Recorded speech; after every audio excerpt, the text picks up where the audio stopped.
So welcome once again. आज की class आपकी फेस्टिव सीजन के बाद की क्लास है। अब मुझे लगता है कि और कोई भी छुट्टियां आपको मिलने वाली हैं। जो लोग कंपनी अकाउंट्स के क्वेश्चंस में लगे हुए हैं लगे रहिए, जितनी जल्दी अगर वो कर लेते हैं तो अच्छी बात है। ऑफलाइन सेशंस में आई थिंक 54-55 तक क्वेश्चंस लोगों ने कर लिए हैं, और जो ऑनलाइन सेशंस में हैं उनके सारे वीडियोस अपलोडेड हैं 12th अकाउंटेंसी बैच में। एक दो और वीडियोस होंगे जो कि आज दैट्स कॉल्ड 23rd नवंबर, आज रात तक आपको मिल जाएंगे। तो कंपनी अकाउंट्स का जो मेजर पोर्शन है वो आपका हो जाएगा।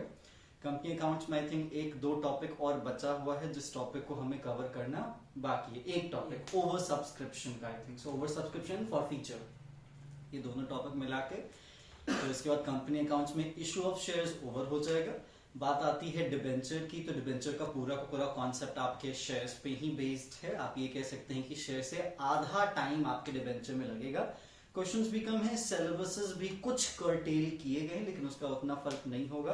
तो आप ये एक्सपेक्ट कर सकते हैं कि लगभग दिसंबर फर्स्ट वीक तक आपका अकाउंट्स, कंपनी अकाउंट्स क्या हो जाएगा, ओवर हो जाएगा। एंड वी आर एक्सपेक्टिंग जो कि आपका थर्ड बुक होगा, तो थर्ड बुक में अभी हमें थोड़ा सा डिस्कशन करना है कि जो लोग कंप्यूटराइज अकाउंटिंग करेंगे और जो लोग फाइनेंशियल स्टेटमेंट एनालिसिस करेंगे उनके बैचेस की जो शेड्यूलिंग होगी थोड़ा सा एक पैटर्न पे सेट किया जाएगा ताकि दोनों सेगमेंट्स हम कवर करवा सके। ठीक है, बात आती है आज के सेशन की। तो आज हम इंडियन इकोनॉमिक डेवलपमेंट का जो लास्ट चैप्टर हमने बचा के रखा था, that's called comparative development experiences of India and it's neighbours, हम ये चैप्टर आज कवर करने वाले हैं। ठीक है, जैसे कि हर बार हर चैप्टर में होता है, हम रेफरेंस मटेरियल के बारे में बात करते हैं। तो एक जो रेफरेंस मटेरियल मैंने आपको अपने साइट से एक किताब का दिया होगा, आप उसको रेफर करेंगे। उसको रेफर करने के पीछे रीजन ये है क्योंकि वो क्रक्स है। ठीक है, सारे जो अपडेटेड डेटाज हैं आपको इसमें मिल जाएंगे, बट स्टिल मैं आपको बार बार कहता हूं एनसीईआरटी हमें नहीं छोड़ना है। तो जो मैं आपको पढ़ाऊंगा उसके साइड बाय लाइन आपको एनसीईआरटी लेके चलना होगा। तो हम क्लास करेंगे अपने रेफरेंस मटेरियल से, लेकिन क्लास करने के बाद जो आप रीडिंग करेंगे वो एनसीईआरटी जरूर करेंगे, ताकि कोई एक दो पॉइंट अगर छूट गया है रेफरेंस मटेरियल में तो एनसीईआरटी में टच हो जाए। बाकी क्लास करने के वक्त आपके सामने एनसीईआरटी होना जरूरी है, क्योंकि कुछ कंटेंट्स हम एनसीईआरटी का जरूर रेफर करेंगे। ठीक है, उधर एक बुक पास कर दीजिए, वहां पे एनसीईआरटी नहीं है। ठीक है, तो एनसीईआरटी जरूर रखें। एनसीईआरटी के साथ साथ रेफरेंस मटेरियल है, अगर आप उसको प्रिंट आउट करवा ले तो अच्छी बात है। और ये वीडियो तो आप कंटिन्यू कर रहे हैं तो आप कंटिन्यू करेंगे। तो सबसे पहले हम शुरुआत करेंगे एनसीईआरटी के ही एक लाइन से। ठीक है, चैप्टर में सबसे ऊपर एक लाइन लिखा हुआ है, जिस लाइन को आपको जानना जरूरी है। जॉन एफ कैनेडी की ये लाइन है। ठीक है, बेसिकली अगर मैं आपको बताऊं तो जो आपका चैप्टर है, चैप्टर काफी इंपॉर्टेंट आपके लिए इसलिए है क्योंकि आपको ये समझने का एक मौका मिलता है कि जब हम एक ज्योग्राफिकल लोकेशन की बात करते हैं, जब हम किसी ज्योग्राफिकल स्टेटस की बात करते हैं किसी कंट्री की, तो वो किसी न किसी कंट्री से अटैच जरूर होता है। और आप एक आइसोलेशन वर्ल्ड में नहीं रह रहे हैं, आप एक ऐसे वर्ल्ड में रह रहे हैं जहां पे एक कंट्री के कुछ भी सिनेरियो का फर्क दूसरी कंट्री पे पड़ता है। तो किस तरीके से किसी एक एरिया में कुछ कंट्रीज होती हैं, उन कंट्रीज की डेवलपमेंटल स्ट्रैटेजीज क्या होती हैं, क्योंकि अंत में वो आपके नेबर तो हैं ही, लेकिन नेबर होने के साथ साथ वो आपके राइवल भी बन जाते हैं, आपके कॉम्पिटिटर भी बन जाते हैं। अगर हम एशिया की बात करते हैं तो एशिया में आपके सामने इस बुक में 3 कंट्रीज का ओपनली जिक्र किया जा रहा है, जिसमें इंडिया अपनी कंट्री है, along with Pakistan and China. तो खैर आप ये कह सकते हो कि अब ये चीजें कहीं ना कहीं पुरानी हो रही हैं, क्योंकि एशिया में अगर आप इन तीनों कंट्रीज की बात करते हैं तो शायद बांग्लादेश एक अपनी नई जगह बना रहा है जिसका ग्रोथ रेट इंडिया से भी काफी बेहतर है। तो शायद बीते कुछ सालों में मे बी हम पाकिस्तान को इस चैप्टर से निकाल ना पाए, क्योंकि हमारा पाकिस्तान के साथ ऐसा अलाई कहो या फिर राइवलरी कहो जो कि सदियों तक चलती रह सकती है। मे बी इस नेबरिंग स्ट्रैटेजी को डिस्कस करने के लिए मे बी हम फ्यूचर में इस चैप्टर में बांग्लादेश को भी देख सकते हैं, क्योंकि बांग्लादेश काफी ज्यादा तेजी से डेवलप हो रहा है और बांग्लादेश अपने आप में इंडिया और चाइना के बीच में एक बहुत बड़ा रोल प्ले कर रहा है। इंडिया बांग्लादेश को अपनी तरफ टिल्ट करना चाहता है और चाइना बांग्लादेश को अपनी तरफ टिल्ट करना चाहता है। इसके पीछे कुछ कुछ रीजंस हैं, ये रीजंस आप जान लीजिए, क्योंकि यही चीजें आपकी इंटरनेशनल स्ट्रैटेजी को कहीं ना कहीं फर्क करती हैं। जैसे अगर आपको पता होगा तो बांग्लादेश में चाइना जबरदस्त इन्वेस्टमेंट कर रहा है और वो इन्वेस्टमेंट इंफ्रास्ट्रक्चर में है। और आपको पता होना चाहिए कि आज के मॉडर्न वर्ल्ड में किसी कंट्री का जो सबसे मेजर पार्ट होता है वो होता है इंफ्रास्ट्रक्चर।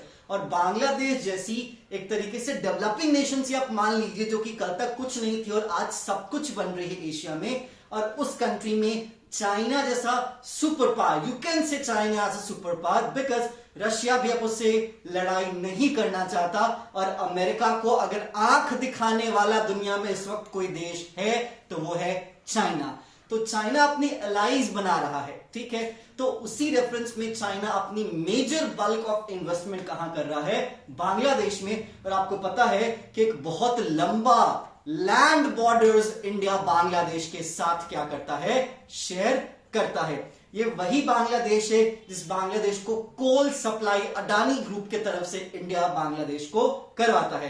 तो इंडिया भी और चाइना भी, ये दोनों एक तरीके से कहीं ना कहीं बांग्लादेश को अपने तरफ करने के पीछे पड़े हैं, क्योंकि बांग्लादेश इस वक्त सबसे एक लिरिकेटिव ऑप्शन कहो या फिर बेहतरीन ऑप्शन कहो, एशिया में एक बहुत मजबूत स्टैंड बनाने के लिए। क्लियर?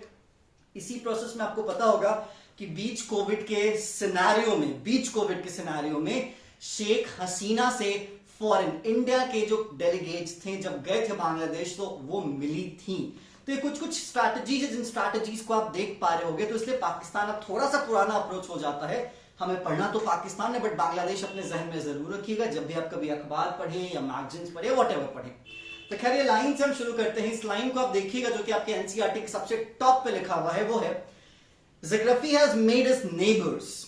ज्योग्राफी ने हमें क्या बनाया है? नेबर बनाया है। ज्योग्राफी मीन्स जो हमारे लैंड बॉर्डर्स हैं, जो बॉर्डर्स हम किन के साथ शेयर करते हैं, वो बॉर्डर्स इंडिया शेयर करता है पाकिस्तान के साथ, चाइना के साथ, भूटान के साथ, नेपाल के साथ और बांग्लादेश के साथ। लगभग मेजर 5 कंट्रीज, जिन कंट्रीज के साथ इंडिया अपने लैंड बॉर्डर्स क्या करता है? शेयर करता है। लेकिन ज्योग्राफी में बस लैंड नहीं आते हैं, आपके एयर भी आते हैं, आपके वाटर्स भी आते हैं। तो ये जितनी भी चीजें हैं उन्होंने हमें क्या बनाया है? पड़ोसी बनाया है। और आपको ये पता है कि हम हर चीज बदल सकते हैं लेकिन अपने पड़ोसी कभी हम नहीं बदल सकते। तो उसके साथ कहीं ना कहीं हमें हमेशा एक स्ट्रैटेजी के थ्रू चलना होता है। अगर हम इंटरनेशनल लेवल पे इकोनॉमिकल एस्पेक्ट या फिर डिफेंस एस्पेक्ट की बात करते हैं तो आगे कहता है history has made us friends. ये जो इतिहास है वो हमें दोस्त बनाता है, लेकिन यही इतिहास है जो हमें दुश्मन भी बनाता है।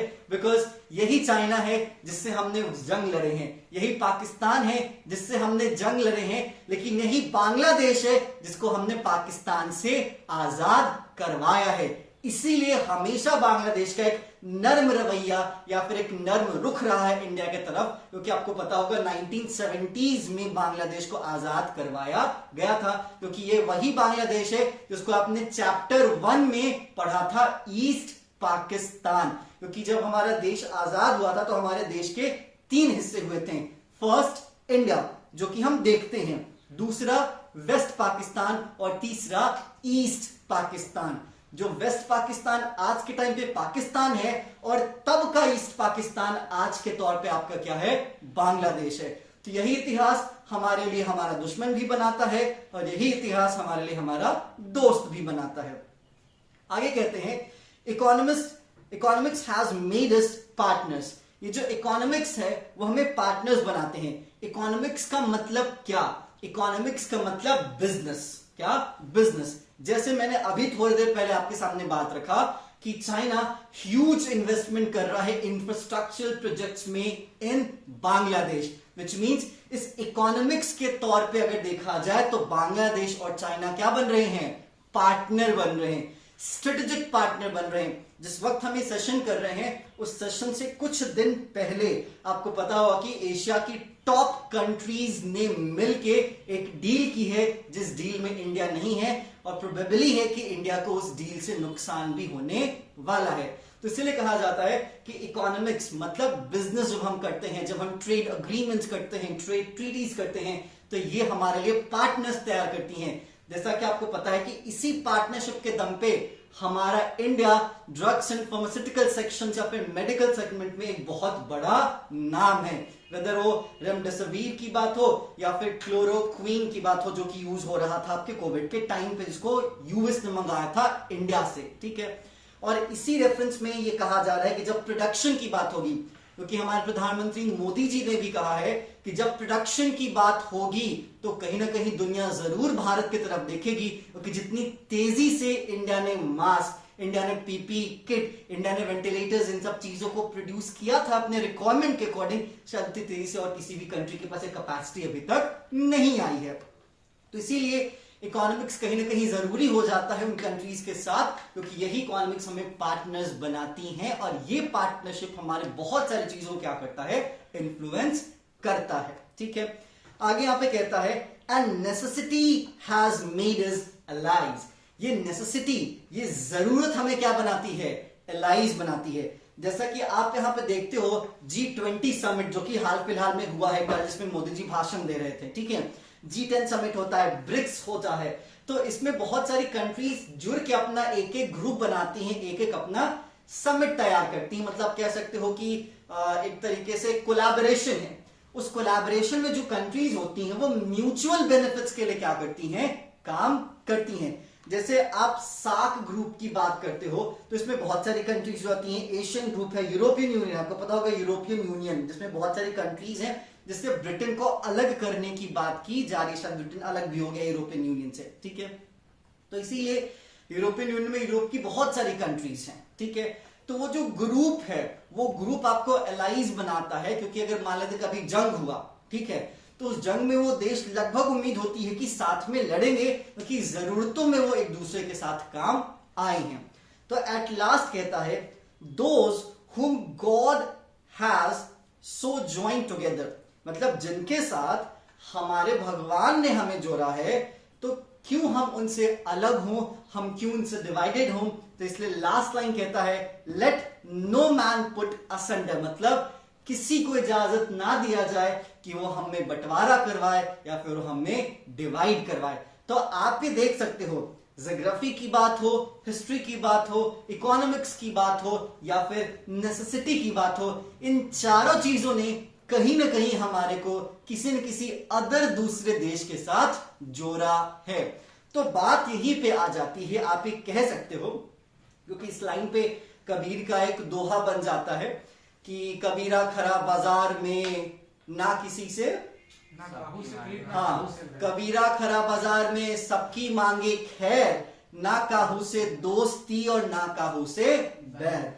तो आप एक ऐसी कंट्री को इमेजिन कीजिए, और ऐसा करना पड़ेगा अगर आप इंटरनेशनल लेवल पे अपनी कंट्री को रिप्रेजेंट कर रहे हो या फिर हैंडल करने का मौका मिले, कि आप, ठीक है, ना किसी से दोस्ती ज्यादा और ना किसी से दुश्मनी, सबके साथ एक बेहतर रिश्ता हो, एक बेहतर रिलेशन हो, ताकि जरूरत पड़ने पे अगर हमारा कोई साथ दे सकता है तो हमारा साथ दे।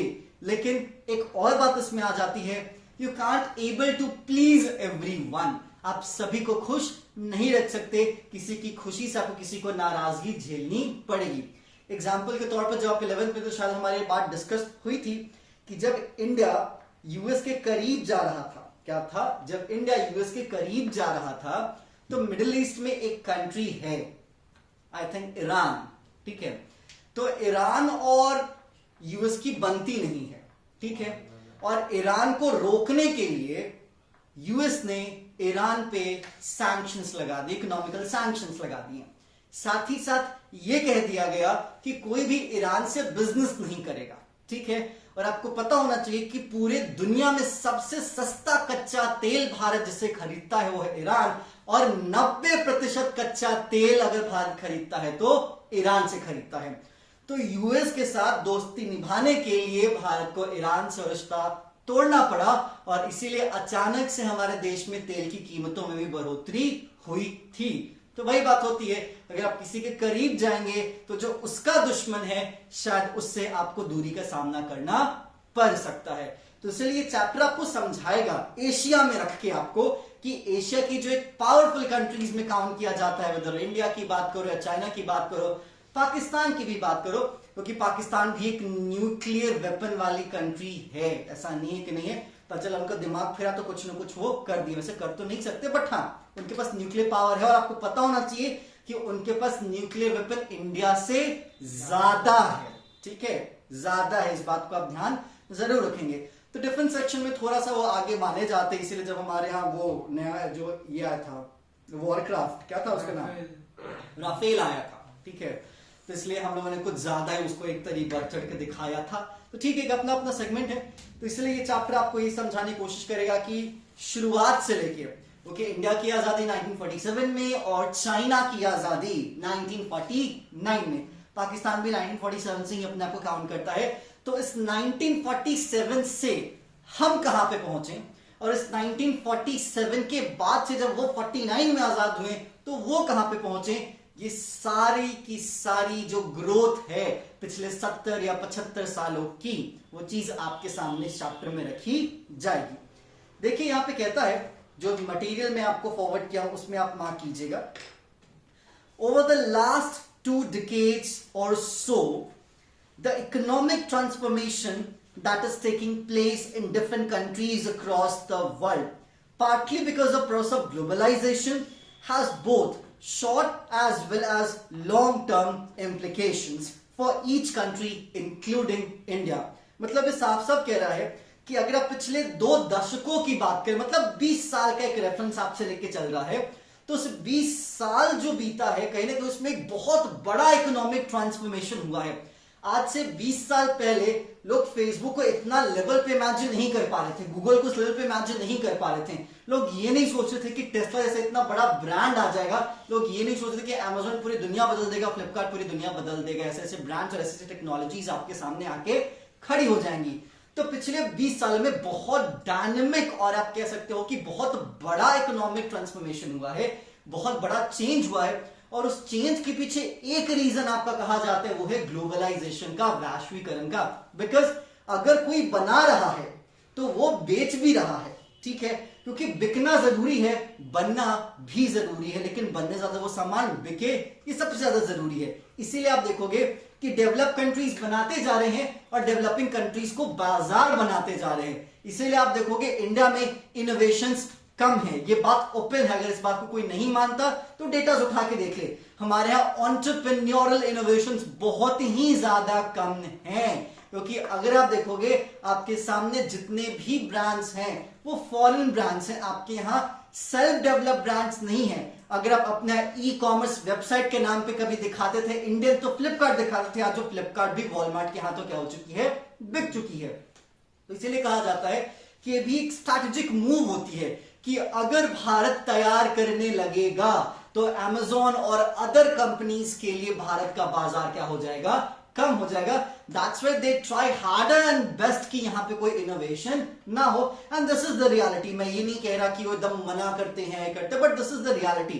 कि आप ही सोचो, अगर आप कोई प्रोडक्ट बना रहे हो और आपका कोई बाजार है, अगर उस बाजार में वहां का कोई ब्रांड अगर डेवलप हो जाए तो क्या आप चल पाओगे, क्या नहीं चल पाओगे। दैट्स व्हाई ऑस्ट्रेलिया में अमेजॉन का विरोध हो रहा है। आज तक ऑस्ट्रेलिया में अमेजॉन प्रॉपर्ली अपने आप को सेटअप नहीं करा पाया है, और ये पिछले 5 से 7 सालों की मैं कहानी बता रहा हूं, क्योंकि जितने भी रिटेलर्स हैं वो अमेजॉन के अगेंस्ट क्या करते हैं, काम करते हैं या फिर उनको रोकने की पूरी कोशिश करते हैं। तो इसलिए यहां पे कहा जाता है कि ये जो इकोनॉमिक ट्रांसफॉर्मेशन पिछले 20 सालों में खूब हुए हैं, ग्लोबलाइजेशन एक मेजर रीजन रहा है। सभी देशों ने अपने अपने दरवाजे खोले हैं बिजनेस के लिए, और इंडिया भी उसमें से एक कंट्री है जिसको इस इकोनॉमिक ट्रांसफॉर्मेशन या चेंज से फायदा हुआ है। अगर आप नेशंस की बात करते हो तो बहुत सारे ऐसे नेशंस यहां पे कहता है, nations have been primarily trying to adopt various means which will strengthen their own domestic economies. To this effect, they are forming regional and global economic groupings such as SAARC, European Union, Asian, G8, G20, BRICS etcetera. ठीक है, जैसे अगर आप यहां पे देखते हो BRICS nation की, तो ब्रिक्स नेशन में कौन कौन आता है? ब्राजील है, रशिया है, इंडिया है, चाइना है और साउथ अफ्रीका है। ठीक है, तो ये ब्रिक्स नेशंस हैं। ठीक है, याद रख लीजिएगा यूरोपियन यूनियन का इंडिया पार्ट नहीं है। तो आपसे या फिर आपको एडवाइस है कि आप SAARC, European Union, Asian, G8, G20 और ब्रिक्स इनके बारे में जरूर पढ़ लें, क्योंकि आप इनके बारे में गूगल पे जाके सर्च कीजिएगा, बस देखिएगा इंडिया किसका पार्ट है, किसका पार्ट नहीं है, किसमें कितनी कंट्रीज हैं और उस ग्रुप का ऑब्जेक्टिव क्या है, इतना बस आपको देखना है। इस बात के पीछे रीजन ये है क्योंकि इस लाइन से लास्ट ईयर मतलब 2020 में जो एग्जाम्स हुए उसमें एक क्वेश्चन एमसीक्यू में रखा गया था कि किसका इंडिया पार्ट है। ठीक है, तो ये इन ग्रुप्स के बारे में आप जरूर गूगल पे जाके सर्च कर लीजिएगा। ठीक है, आगे कहता है in addition there is also an increasing eagerness on the parts of various nations to try and understand the developmental processes persuaded by their neighboring nations, and it allows them to better comprehend their own strength and weakness vice versa their neighbors। ये line आपके थोड़ा सा understanding approach पे काम करता है। Simple सी चीज ये लाइन आपको ये समझाता है कि देखो भाई, जो भी कोई देश है उसको अपने पड़ोसी देश, पड़ोसी मुल्क के जो डेवलपमेंटल स्ट्रैटेजीज हैं उस पर खासा नजर रखना चाहिए। क्यों नजर रखना चाहिए? सुनिएगा। जैसा कि बात होता है POK, पाकिस्तान ऑक्यूपाइड कश्मीर, जो कि भारत का एक हिस्सा है, उस हिस्से में पाकिस्तान चाइना को अलाउ कर रहा है इंफ्रास्ट्रक्चर डेवलप करने के लिए, मिलिट्री बेसिस तैयार करने के लिए। ठीक है, अलाउ कर रहा है। इनफैक्ट पाकिस्तान में काफी ज्यादा इन्वेस्टमेंट चाइना कर रहा है उनके इंफ्रास्ट्रक्चर प्रोजेक्ट्स में, उनके कोस्टल एरियाज, उनके पोर्ट्स को डेवलप कर रहा है, उनके रोड्स को तैयार कर रहा है। तो आप ये कह सकते हो कि चाइना स्ट्रैटेजिकली पाकिस्तान को कॉलोनी बनाने के प्रोसेस में आगे बढ़ रहा है, क्योंकि उसको इंडिया पे एक कंट्रोल मिल जाएगा और पाकिस्तान को एक खुला सपोर्ट मिल जाएगा। ठीक है, तो इन डेवलपमेंटल स्ट्रैटेजी से भारत को परेशान होना चाहिए? देखो, परेशान तो होना चाहिए, ऐसा नहीं कि परेशान नहीं होना चाहिए, क्योंकि जब आपके दो दुश्मन एक जगह पे मिल रहे हैं आपको घेरने के लिए, तो आपको यहां पे देखना पड़ेगा कि उस डेवलपमेंटल प्रोजेक्ट से आपको फायदा क्या है और उस डेवलपमेंटल प्रोजेक्ट से आपको नुकसान क्या है। उस डेवलपमेंटल प्रोजेक्ट के कारण वो कितने ताकतवर हो रहे हैं और आप कितने कमजोर हो रहे हैं, और आपको ऐसे कौन कौन से स्टेप्स उठाने चाहिए जो कि इन इफेक्ट्स को क्या कर सकें, कंट्रोल कर सकें। तो इसीलिए यहां पे कहा जाता है कि आप अपने डेवलपमेंट पे ध्यान दीजिए, लेकिन आंख और कान बंद करके नहीं। पड़ोसी मुल्क में क्या हो रहा है, वो किस तरीके से अपने कंट्री को आगे ले जाने के बारे में सोच रहे हैं, ये चीज आपको देखने की जरूरत होती है। आगे यहां पे कहता है, with the unfolding of the globalisation process, developing countries are keen to understand the developmental process persuaded by their neighbors as they face competition from developed nations as also among themselves। क्योंकि ये globalisation की unfolding process का मतलब क्या? Globalisation के effect का expansion. तो इस एक्सपेंशन प्रोसेस में दो चीजें होती हैं। पहला, आप अपने आप को आगे बढ़ाने के लिए कोशिश करते हो, आप अपनी जो डोमेस्टिक कंपनीज हैं उनको तैयार करने की कोशिश करते हो, इतना तैयार हो कि वो इंटरनेशनल लेवल पे जाएं, वो कंपीट करें। लेकिन याद रख लीजिएगा कि जब आप आगे बढ़ेंगे तो आप डायरेक्ट कंपटीशन फेस करेंगे डेवलप नेशंस के साथ। लेकिन बस डेवलप नेशंस के साथ आप कंपटीशन फेस करेंगे नहीं, अब अपने नेबर्स के साथ भी कंपटीशन फेस करेंगे, व्हिच मींस इंटरनेशनल मार्केट में India have to face competition with Russia, US, Japan, France, Germany, along with, now in the case, Bangladesh, Sri Lanka, Pakistan, along with China। हाँ, अब बांग्लादेश को पाकिस्तान को direct नहीं count कर सकते क्योंकि वो इतना ज्यादा इंटरनेशनल कंपटीशन में फिट नहीं बैठता, बट स्टिल समहाउ आपको ये चीजें देखनी पड़ती हैं।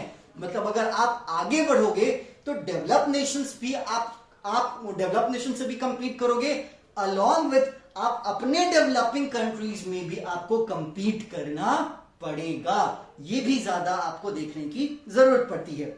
आगे यहां पे कहता है, besides an understanding of the other economies in our neighborhood is also required, as all major common economic activities in the region impinge on overall human development in shared environment. कहता है, in this chapter we will compare the developmental strategies pursued by India and the largest two of its neighboring economies, Pakistan and China. India, Pakistan and China have similar physical endowments but totally different political system. हाँ जी, तो हमें यहाँ पे अब एक चीज देखना चाहिए. हमारी जो कहानी थी, जो हमारा सफर था हम तीनों देशों का, एक साथ शुरू हुआ था, no doubt. But matter is that हमने जो सिस्टम चुना, पॉलिटिकल सिस्टम चुना, वो हमारे तीनों देशों का कहीं ना कहीं अलग था.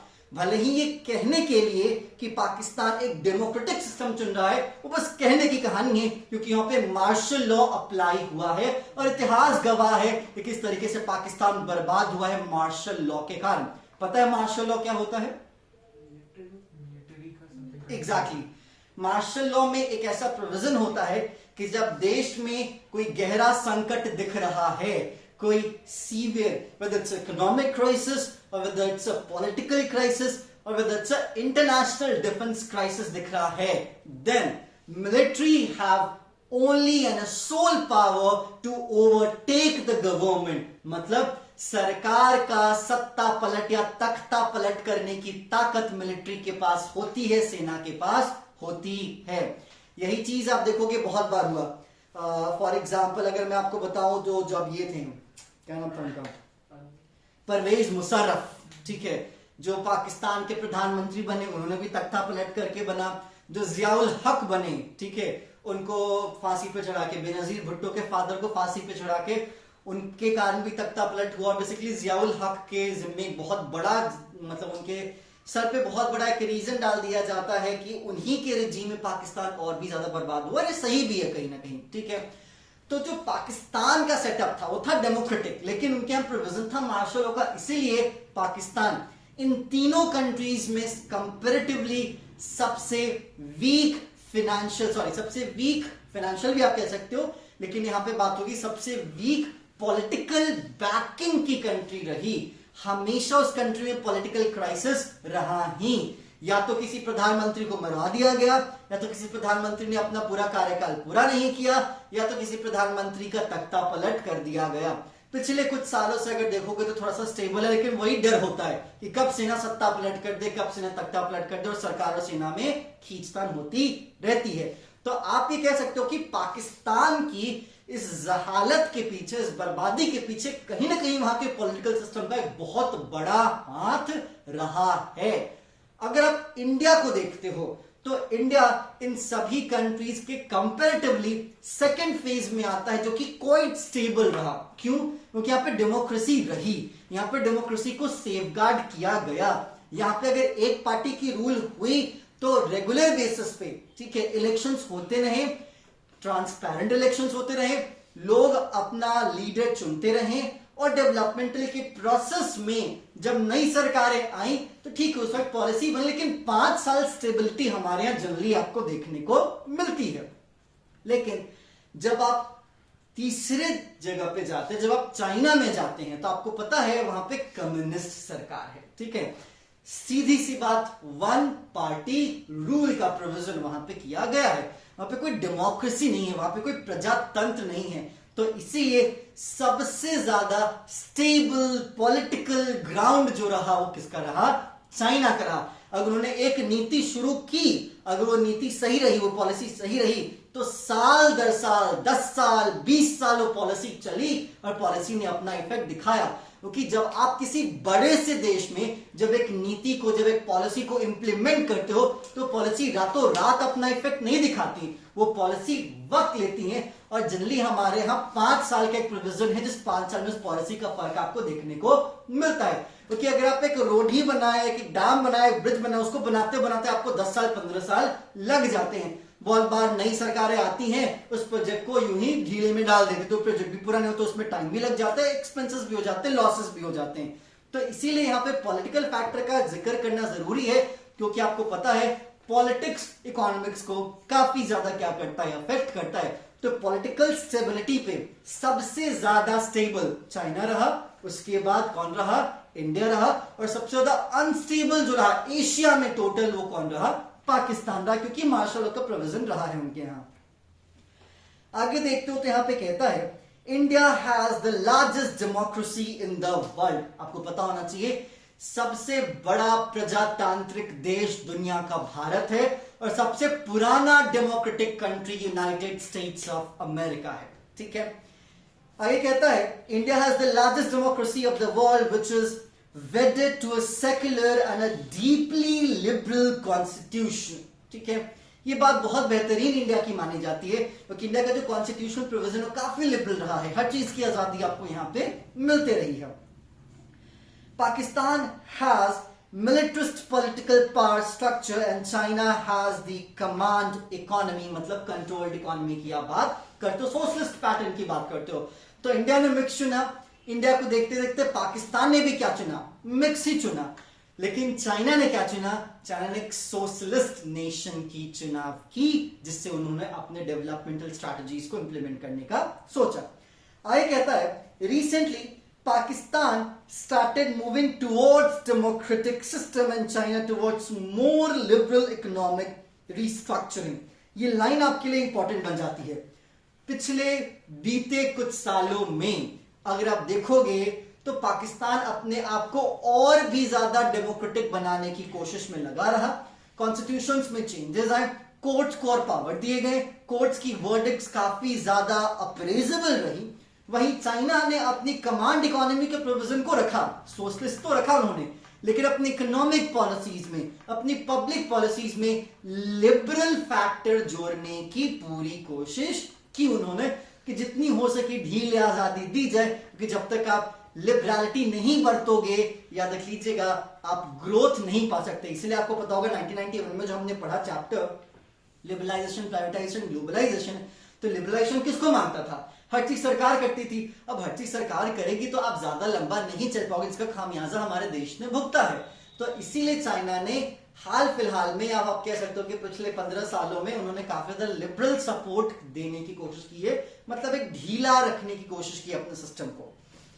नेक्स्ट आप देखिएगा, नेक्स्ट पेज पे आइएगा, यहां पे कहता है India, China and Pakistan have similarities in their developmental strategies. अब हम सिमिलैरिटीज के बारे में जानेंगे कि जो भी इंडिया, चाइना और पाकिस्तान का जो डेवलपमेंटल स्ट्रैटेजीज है उसमें क्या क्या समानताएं थी, क्या क्या सिमिलैरिटीज रही। ठीक है, अगर हम सिमिलैरिटीज की बात करते हैं तो अगर देखा जाए तो हम लोगों ने लगभग सेम समय पे अपने सफर की शुरुआत की थी।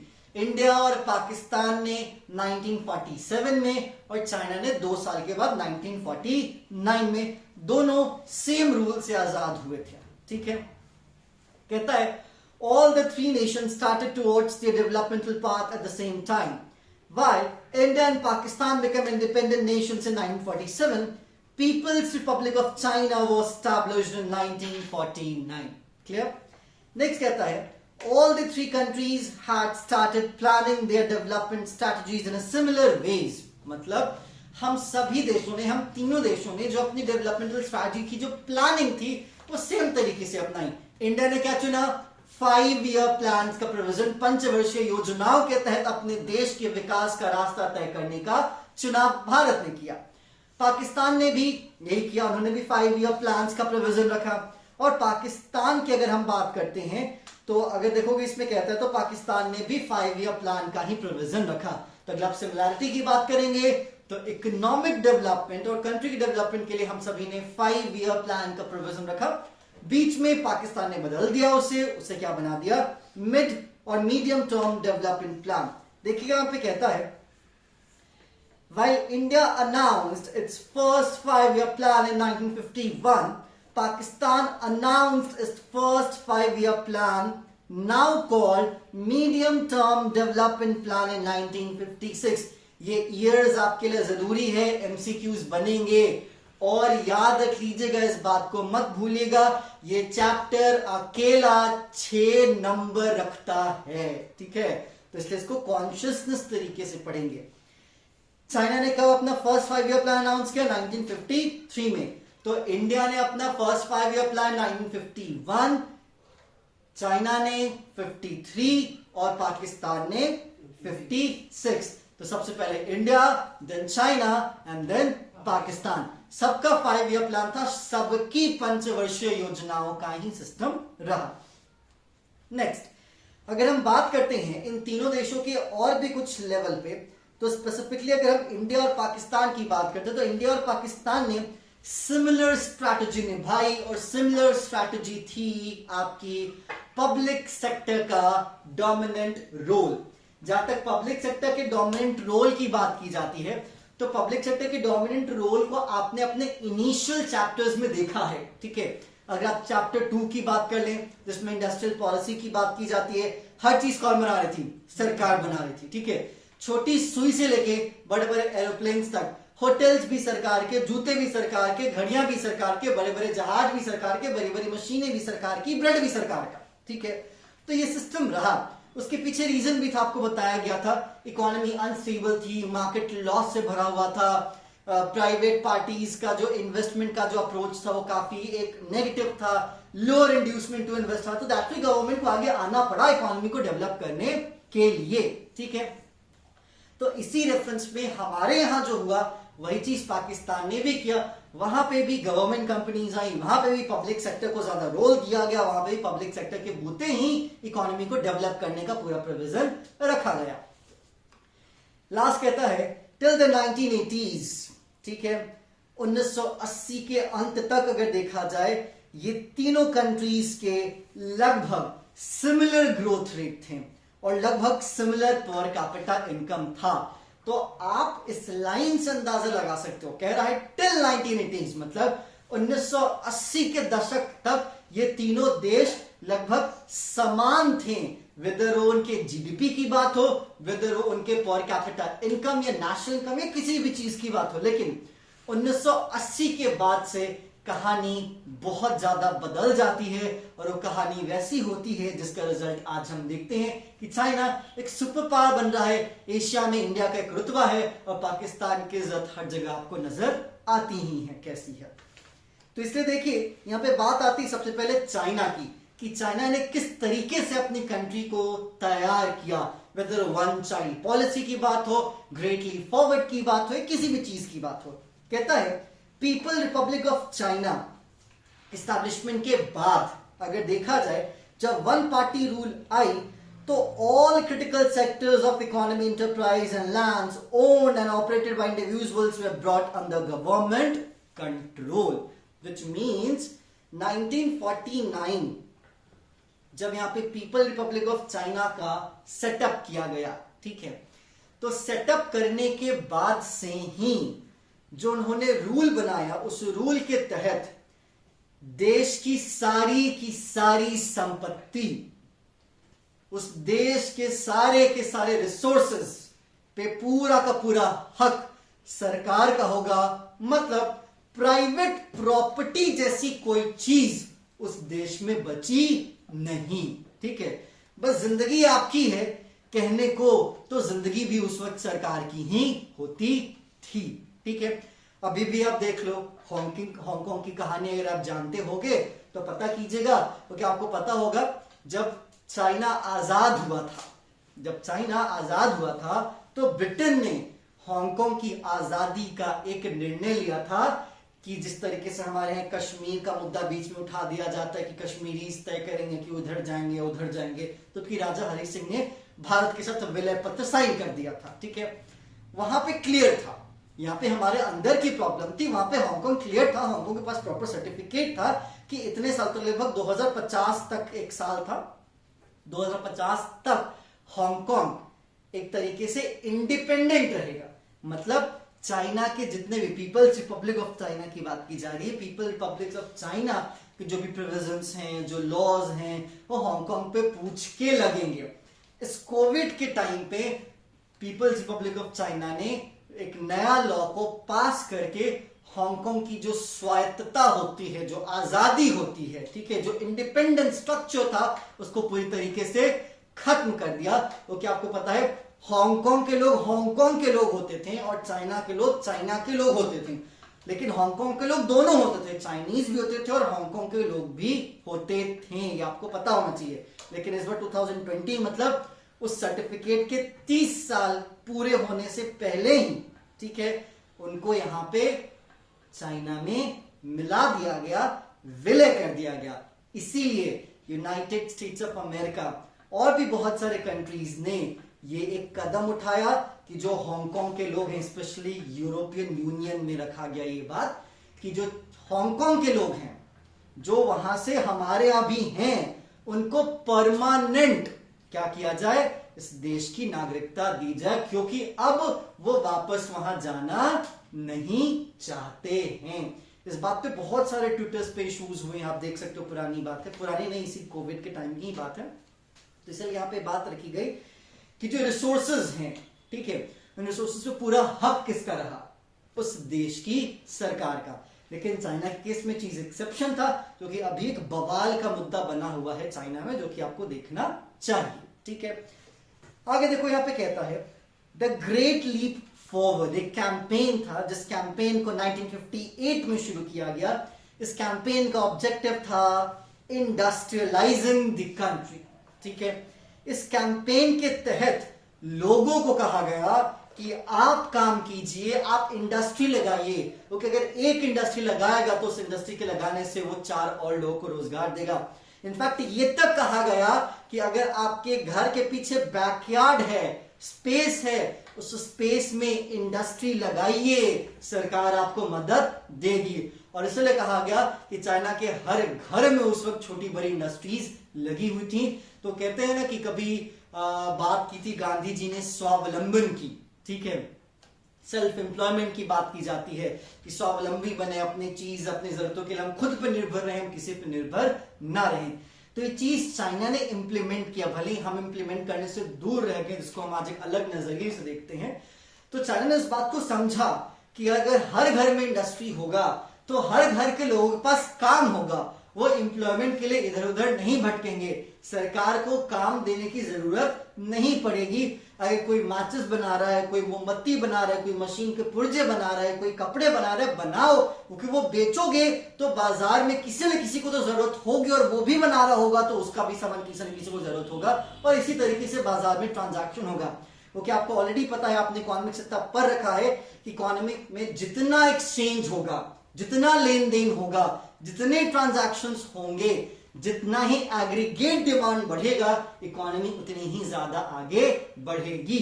लेकिन उसके लिए आपको प्रोडक्शन करना पड़ेगा, और इसीलिए ग्रेट लीप फॉरवर्ड के तहत चाइना ने यहां पे अपने यहां इंडस्ट्रियलाइजेशन एक मैसिव स्केल पे किया, जिसका रिजल्ट चाइना को आज तक मिल रहा है। आगे देखिए, यहां पे कहता है चाइना ने स्टार्ट किया कम्यून सिस्टम। कम्यून सिस्टम का मतलब क्या, जो कभी हमने एग्रीकल्चर के सेक्टर में कोऑपरेटिव फार्मिंग के तौर पे पढ़ा था कि गांव की जमीन एकदम एक साथ एक हिस्से में, कोई टुकड़ा नहीं, ना कोई आपका ना उसका, वो पूरा खेत किसका, सरकार का। काम कीजिएगा कौन, आप काम कीजिएगा, बनाइए, सरकार आपसे खरीदेगी। अगर आप बाजार में नहीं बेच पाए, सीधी बात, नहीं बेच पाए, सरकार के दरवाजे पे जाइए, सरकार आपसे अनाज खरीदेगी। ये बात नहीं होगी कि हम आपसे इतना रेट पे लेंगे, उतना रेट पे लेंगे, सीधी बात। तो इसलिए कम्यून सिस्टम के तहत रिसोर्सेस को ज्वाइन किया गया, रिसोर्सेस को कोलैबोरेट किया गया, ताकि आपको मैसिव स्केल, जो लार्ज स्केल की बेनिफिट होती है, वो मिल सके। आपको ऑलरेडी पता भी होगा, क्योंकि आपने पढ़ा है माइक्रो इकोनॉमिक्स में, थियरी ऑफ प्रोडक्शन में इकोनॉमीज ऑफ स्केल की बात होती है। अगर आप स्मॉल स्केल पे बनाएंगे तो आपका कॉस्ट ज्यादा होगा, कॉस्ट ज्यादा होगा तो सामान की कीमत ज्यादा होगी, बिकने में मुश्किल होगा। लेकिन अगर आप मैसिव स्केल पे बनाएंगे, एकदम लार्ज स्केल पे बनाएंगे, तो जो पर यूनिट है वहां पे आपका कॉस्ट क्या हो जाएगा, कम हो जाएगा, और उस कॉस्ट कम होने का मतलब सामान की कीमत भी बाजार में कम होगी। इसीलिए कहा जाता है कि आज चाइना, आज की बात छोड़ो, मैं कुछ पहले सालों की बात कर रहा, कोविड से पहले की बात कर रहा, चाइना एशिया में मैन्युफैक्चरर्स के लिए लुक्रेटिव ऑप्शन क्यों बनता है। एप्पल तक की मैन्युफैक्चरिंग स्टॉप कहां पे पहुंचती है, चाइना पहुंचती है।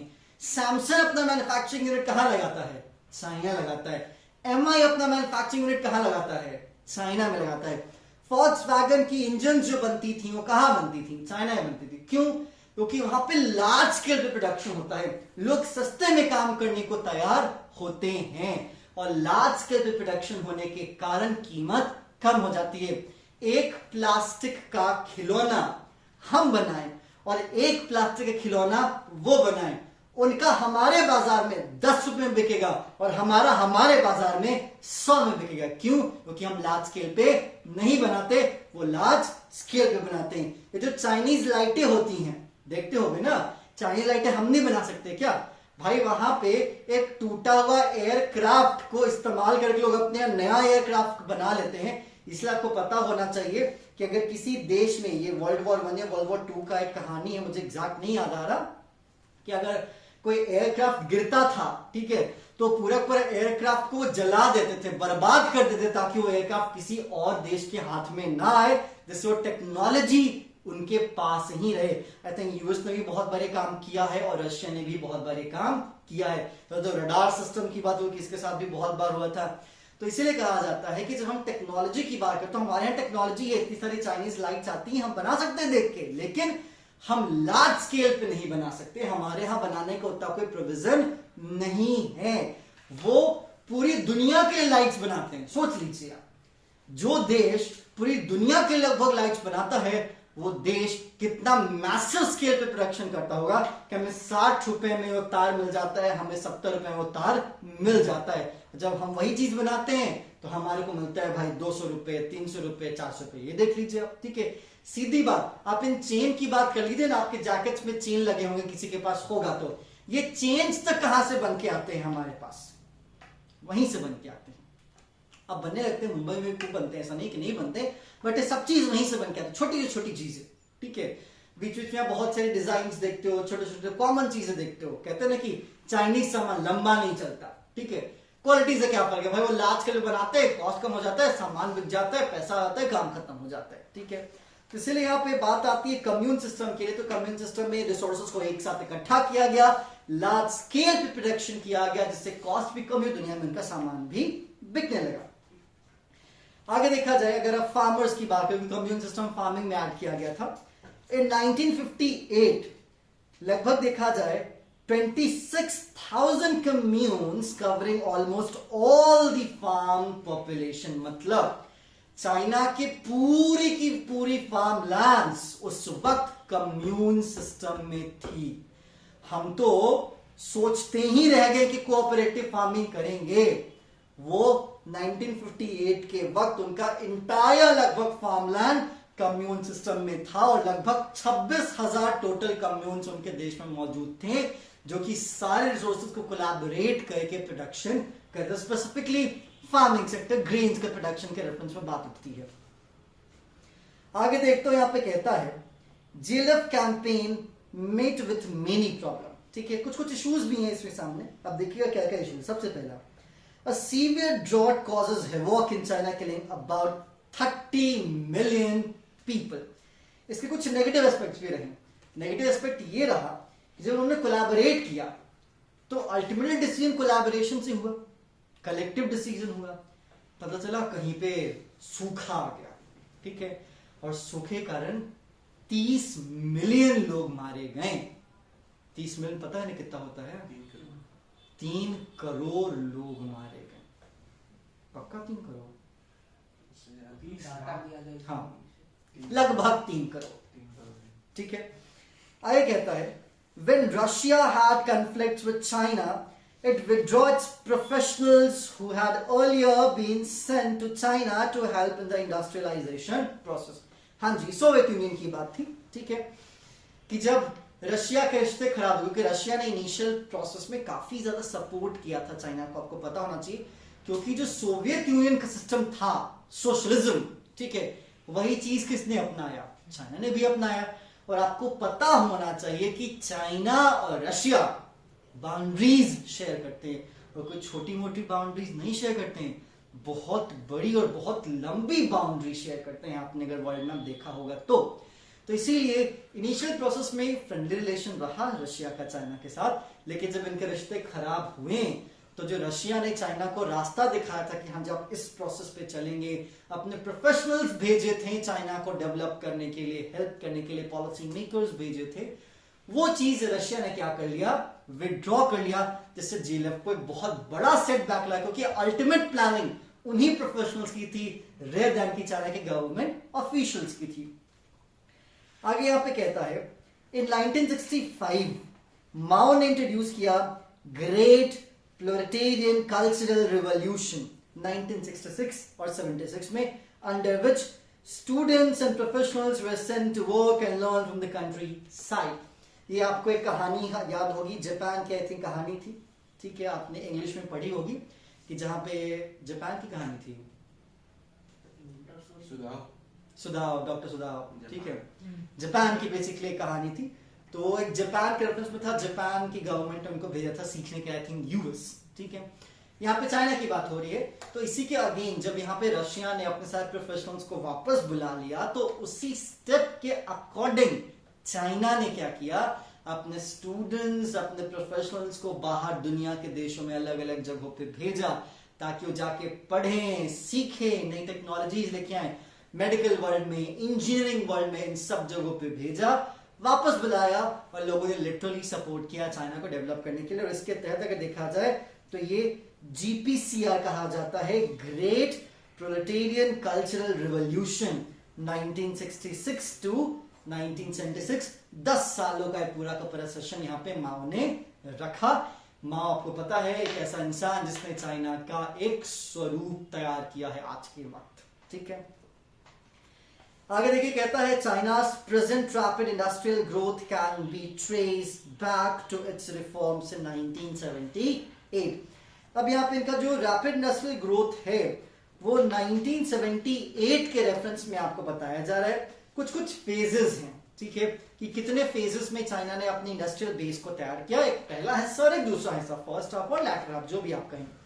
इनिशियल फेज में आप देखिए यहाँ पे कहता है reforms way initiated in agriculture, foreign trade and investment sectors. For example, agriculture, commune lands were divided into small plots which were allocated to individual households. मतलब कम्यून सिस्टम के तहत ही इसको थोड़ा सा एक अलग रेफरेंस में लेके यूज किया गया, एक अलग चेहरा दिया गया, जहां पे जमीनों के टुकड़े किए गए, उन जमीनों को इंडिविजुअल्स में बांटा गया। इसका मतलब ये नहीं था कि उनको उन जमीनों का मालिक बना दिया गया।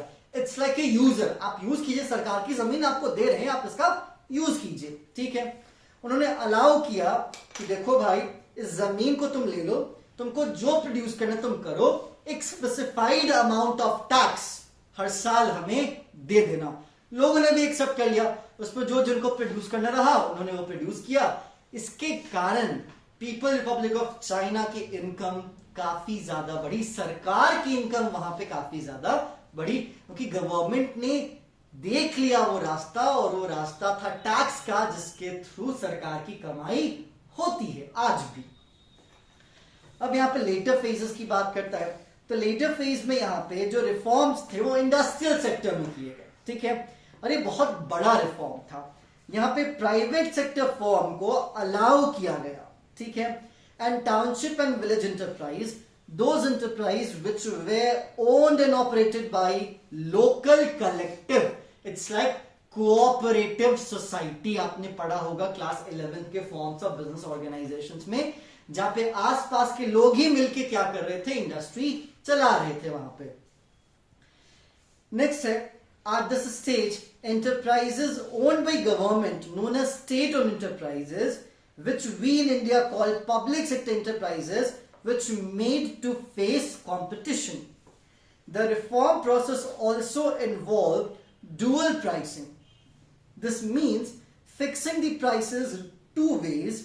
Farmers and industrial units were required to buy and sell fixed quantities of inputs and outputs on the basis of prices fixed by government, and rest were purchased and sold at market prices. Limit लगा दिया गया ना।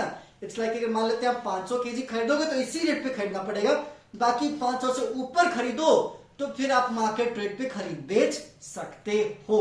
Which means आप यहाँ पे याद रख लीजिए दो चीजें अपनाएंगे, ठीक है। जैसा कि आपको पता है, एक होता है मार्केट फोर्सेस, ठीक है, जिसमें हम डिमांड और सप्लाई की बात करते हैं कि डिमांड और सप्लाई तय करेंगे कि सामान की बाजार में कीमत क्या होगी, ठीक है। दूसरा, सरकार तय करेगी कि सामान की बाजार में कीमत क्या होगी। तो गवर्नमेंट ने फिक्स क्वांटिटी तक प्राइस तय किया, उस क्वांटिटी के ऊपर अगर कोई ट्रांजैक्शन होता है तो जो ऊपर वाले ट्रांजैक्शन होंगे अब वो बाजार भाव पे होंगे। This is what we call dual pricing. इस डुअल प्राइसिंग से दो चीजें हुई। पहला, फिक्स्ड इनकम, मार्केट डाउन नहीं होगी, कीमत तय थी, ठीक है, उसके ऊपर जो अगर कीमत जारी है जिससे लोगों को सरप्लस इनकम हो रहा है, मतलब मार्केट मैकेनिज्म भी काम कर रहा है और एक तरीके से कंट्रोल्ड इकोनॉमी का सिस्टम भी काम कर रहा है। ये डुअल अप्रोच इकोनॉमी को लेके उन्होंने बनाया आगे के लिए। आगे कहता है, ओवर द इयर्स प्रोडक्शन बढ़ा, गुड्स के क्वांटिटी में इंक्रीमेंसी आपको देखने को मिलती है। जो इनपुट्स हुए ट्रांजैक्शंस में, मतलब इनपुट्स का लेन देन, ठीक है, वेदर रॉ मटेरियल्स हो, वेदर वो लैंड की बात हो, वेदर वो फाइनेंशियल रिसोर्सेज की बात हो, इन सभी ट्रांजैक्शंस में काफी ज्यादा इजाफा आपको उस फेज में देखने को मिलता है, ठीक है। और इसीलिए यहाँ पे फॉरेन इन्वेस्टर्स को अट्रैक्ट करने के लिए कि विदेशों से लोग आए चाइना में इन्वेस्ट करें, इसके लिए चाइना ने सेज स्टैब्लिश किया, स्पेशल इकोनॉमिक जोन्स तैयार किए, ठीक है। तो आप ये देख सकते हो कि अगर आप चाइना की बात करते हो, किसकी बात करते हो, चाइना की बात करते हो, तो चाइना के प्रोसेस में आपको यहाँ पे एक मेजर सिस्टम देखना पड़ेगा। एक था आपका जीएलएफ, ग्रेट लीप फॉरवर्ड, उसको जिक्र करोगे अगर आप चाइना की डेवलपमेंटल स्ट्रैटेजी के बारे में बात करोगे। दूसरा, उनका कम्यून सिस्टम की बात करोगे। और तीसरा, जीपीसीआर की बात करोगे, ग्रेट प्रोलेटेरियन कल्चरल रिवॉल्यूशन की आप बात करोगे। साथ ही साथ याद रख लीजिएगा, जब यहाँ पे रैपिड इंडस्ट्रियल ग्रोथ की बात आती है 78 में, तो उनके दोनों फेजेस का जिक्र किया जाएगा। एक, जिन्होंने एग्रीकल्चर में कम्यून सिस्टम के रिवर्स काम किया, और दूसरा, उन्होंने जो इंडस्ट्रियल सेक्टर में काम किया, एक तरीके से इंडस्ट्रियल सेक्टर को आजादी दी। जैसा कि आपको पहले ही बताया गया था कि चाइना ने अल्टीमेटली अपने आप को डेवलप करने के लिए काफी लिबरल इकोनॉमिक पॉलिसीज का इस्तेमाल किया, जिससे प्रोडक्शन भी बढ़ा। साथ ही साथ उन्होंने स्पेशल इकोनॉमिक जोन्स को सेटअप किया गया, जिससे फॉरेन इन्वेस्टर्स को क्या किया जाए, अट्रैक्ट किया जाए। क्लियर क्या? तो यहाँ पे आपकी चाइना का डेवलपमेंटल स्ट्रैटेजी का जो डिस्कशन होता है ओवर। इसके बाद हम बात करेंगे path of developmental initiatives taken by Pakistan for its economic development. तब तक के लिए यहाँ पे आप इसे रीड आउट कर लीजिए कि प्रॉब्लम पूछे, फिर हम चलते हैं नेक्स्ट टॉपिक पे। क्लियर?